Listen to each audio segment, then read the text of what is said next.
रुत रुत सोरी पजे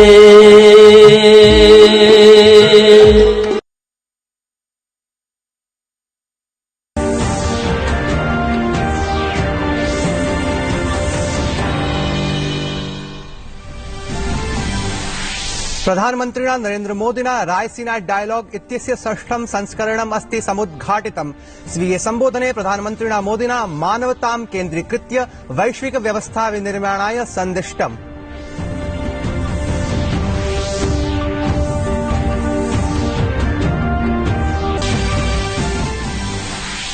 प्रधानमन्त्रिणा मोदिना जॉर्डन देशस्य 100तमाय वर्षपूर्त्यवसरे शाह अब्दुल्ला द्वितीयः वर्धापितः। स्वीये सन्देशे प्रधानमन्त्रिणा उक्तं मानवतायाः समुज्ज्वल भावि जीवनाय उभाभ्यां देशाभ्यां सम्भूय कार्याणि समाधेयानि। अशेषे हि देशे टीकाकरणाभियानं तीव्रगत्या प्रवर्तते। भारतं सम्प्राप्स्यन्ते वैदेशिकानि कोरोना प्रतिरोधि सूच्यौषधानि। नीत्यायोगस्य सदस्यानुसारि सूच्यौषधानि शीघ्रतया अधिगन्तुं प्रवर्तमान प्रक्रियायां नैपुण्यम् आपादितम्।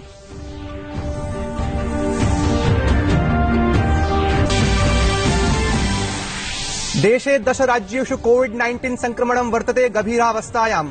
महाराष्ट्रे अद्यारभ्य प्रतिबन्धाः प्रवर्तन्ते। आगामि 15 दिवसेभ्यः राज्येषु 44,000 निषेधाज्ञा प्रवर्तिता। देशे टीकाकरणान्तर्गतं 11 कोटि जनेभ्यः औषधं प्रदत्तम्। पश्चिम बंगाले पंचम चाक्रिक मतदानाय नैर्वाचनिक प्रचारः समेधितः। सर्वाणि राजनैतिक दलानि नैर्वाचनिक प्रचारक्रमे सन्ति संलग्नानि। निर्वाचनायोगः भाजपा नेतारं राहुल सिन्हाम् आगामि 48 होरावधये प्रतिबन्धितवान्।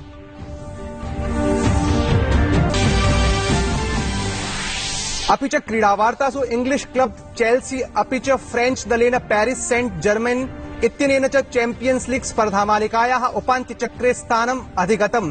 चेल्सी दलेन एफसी पोर्तो 1-2 अंकाभ्यां पराजितम्। अभिवादे अहमस्मि मुकुलः द्विवेदी। अत्र भवतां भवतीनां च स्वागतं डीडी न्यूज वार्ता प्रसारणे अस्मिन्। अथ वार्ताः विशदीकृताः। यः प्रभृति एप्रिल मासस्य 16 दिनाङ्कं यावत् प्रवर्तमानस्य भूराजनैतिक विषय सम्बद्ध भारतस्य प्रमुख वैश्विक सम्मेलनस्य रायसीना संवादस्य षष्ठ संस्करणस्य प्रारम्भः जातः। अस्मिन् चतुर्दिवसीयायोजने 50 देशानां सार्धैकशत वक्तारः भागं भजन्ति। अस्य संवादस्य विषयः अस्ति viral world outbreak outliers and out of control इति। प्रधानमन्त्रिणा सम्मेलनस्य उद्घाटनं सत्रं सम्बोधितम्।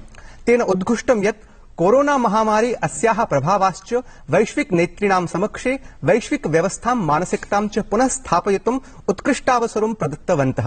दृश्यश्रव्य परान्तर्जालीय माध्यमेन सम्बोधयता प्रधानमन्त्रिणा कथितं यत् कोरोना कारणात् विश्वं परिवर्तनशीलं वर्तते तथा च विश्वं कोरोना महामारीं सम्मुखीकर्तुं पूर्णरूपेण सज्जितं नासीत्। It is not too late even now.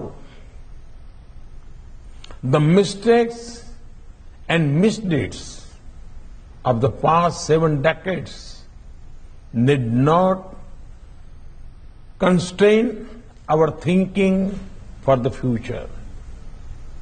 The COVID-19 pandemic has presented us an opportunity to reshape the world order, to reorient our thinking. We must create systems that addresses the problems of today and challenges of tomorrow. प्रधानमन्त्रिणा इदमपि कथितं यत् द्वयोः विश्वयोः अनन्तरं या वैश्विक व्यवस्था अस्मत् समक्षे आगता सा विश्वं तृतीय विश्वयुद्धात् संरक्षणार्थं प्रयत्नशीला वर्तते। पुनश्च वैश्विक नेतृभिः तेषु विषयेषु विचारः करणीयः यैः मानवता प्रभाविता भवति। All the governments of the world at all levels are trying to contain and control this pandemic. Why did it come to this? Is it perhaps because in the race of economic development, the concern for welfare of humanity had been left behind? Is it perhaps because in the age of competition, the spirit of cooperation has been forgotten? दृश्यश्रव्य परान्तर्जालीय माध्यमेन आयोजिते अस्मिन् संवादे विदेशमन्त्रिणा doctor S जयशंकरेण अपि भागः गृहीतः। तेन सकलेपि विश्वे corona सूच्यौषधस्य व्यवस्थायाः कृते भारतं प्रशंसितम्। Even before the pandemic, I mean, if you look in terms of humanitarian assistance, whether it was an earthquake in Nepal or a civil war in Yemen or a cyclone in Mozambique or a typhoon in Fiji or a mudslide in Sri Lanka, or whether it is, taking the Paris agenda forward through, initiatives like the International Solar Alliance, or, how to respond collectively towards disaster resilience. So there are very practical ways by which we have demonstrated our belief in the world as a family. प्रधानमन्त्रिणा नरेन्द्र मोदिना Raisina dialogue इत्यस्य 6ठं संस्करणं समुद्घाटितम्। स्वीये संबोधने प्रधानमन्त्रिणा मोदिना मानवतां केन्द्रीकृत्य वैश्विक व्यवस्था विनिर्माणाय सन्दिष्टम्।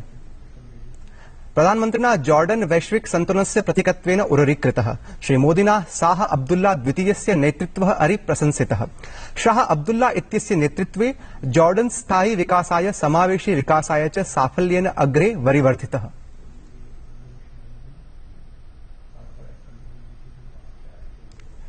केन्द्र प्रशासनेन कथितं यत् देशे कोविड-19 सूच्यौषधस्य अल्पता न वर्तते, अपितु राज्येषु एतस्य व्यवस्थित प्रबन्धनस्य समस्या वर्तते।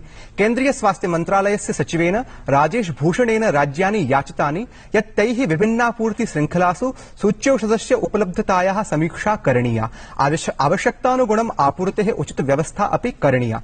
केन्द्र प्रशासनेन अधुना पर्यन्तं राज्येभ्यः केन्द्रशासित प्रदेशेभ्यश्च 13 कोट्यधिकानि सूच्यौषधानि सुलभायतानि। स्वास्थ्य सचिवेन प्रवर्धित कोरोना संक्रमण चिन्ता प्रकटयिता उद्घुष्टं यत् 53 केन्द्रीय दलानि कोरोना संक्रान्त क्षेत्रेषु प्रेषितानि। एतानि दलानि संक्रमणम् अवरोद्धुं राज्यानां साहाय्यं कुर्वन्ति। राज्यों के पास जो उपलब्धता है, unutilized doses available with the states and union territories, उसकी संख्या 1,67,20,000 से अधिक। So that means that today as we talk to you 1,67,20,000 plus doses are available with states and UTs for administration.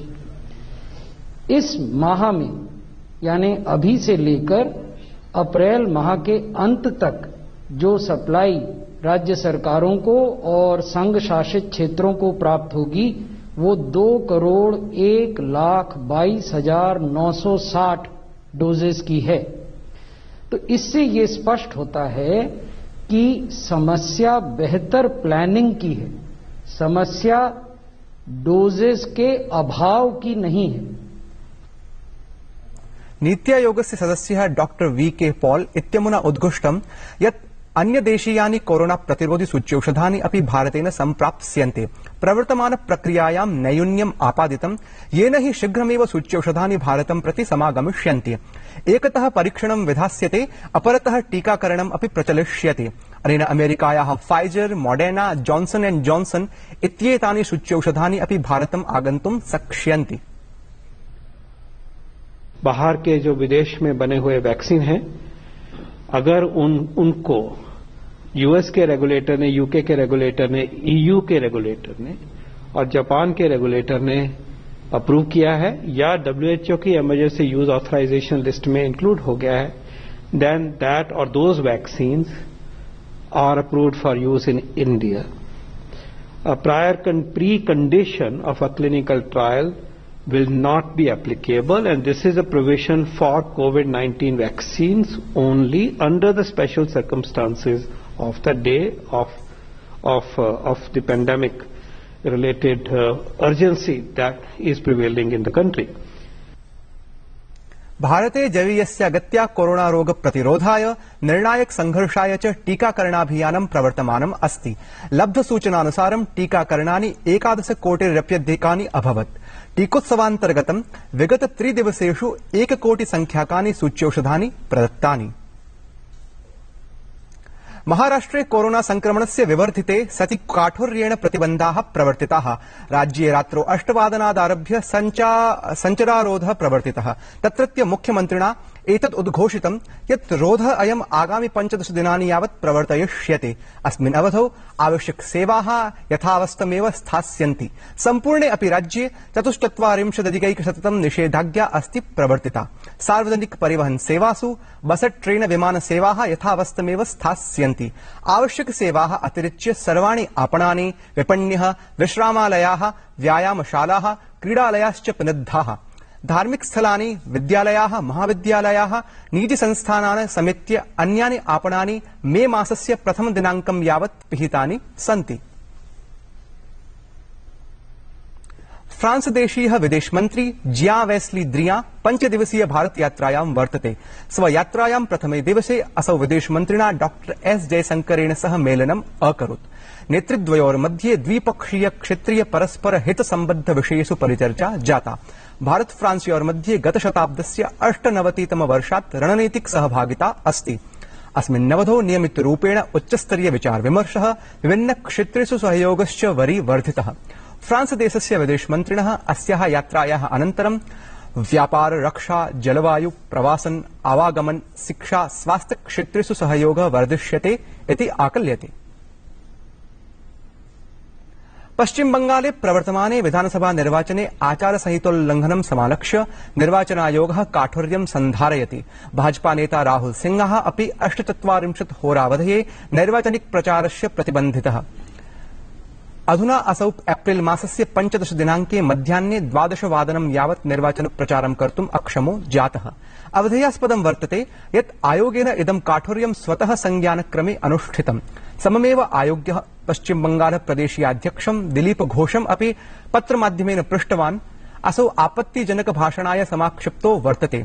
Bhajpa प्रदेशाध्यक्षं विरुध्य तृणमूल दलेन आपत्ति पञ्जीकारिता आसीत्। अपरतः दिलीप घोषः ममतायाः विरोधं न्यकृतम्।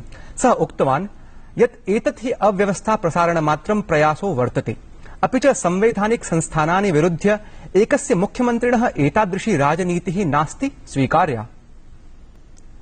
पश्चिम बंगाल विधानसभा निर्वाचनस्य 5म चाक्रिक मतदानाय सर्वाणि राजनीतिक दलानि नैर्वाचनिक जनसभासु सर्वात्मना प्रयतन्ते। अस्मिन्नेव क्रमे केन्द्रीय गृहमन्त्री भाजपा दलस्य च वरिष्ठ नेता अमित शाह पश्चिम बंगाले जनसभात्रयं समबोधयत्। एकं मार्ग प्रदर्शनं च अकरोत्।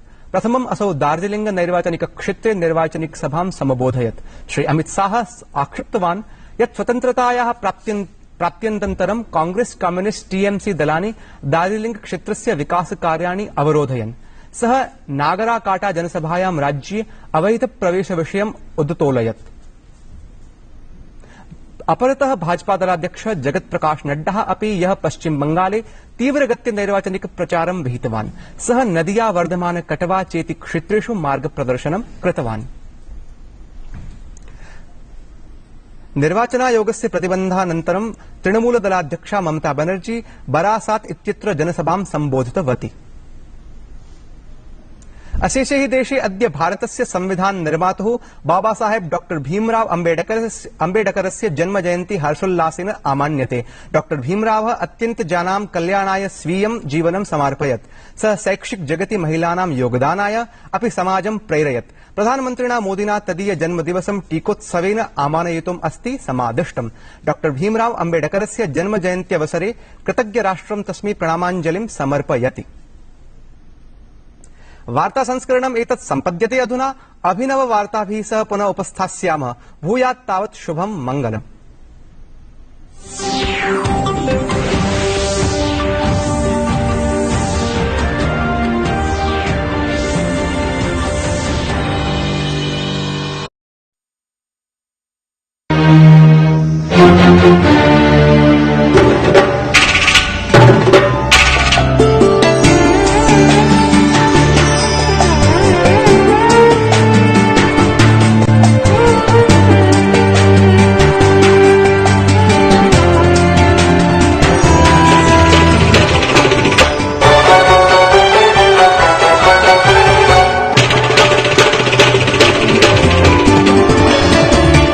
देख रहे हैं डीडी कशिर।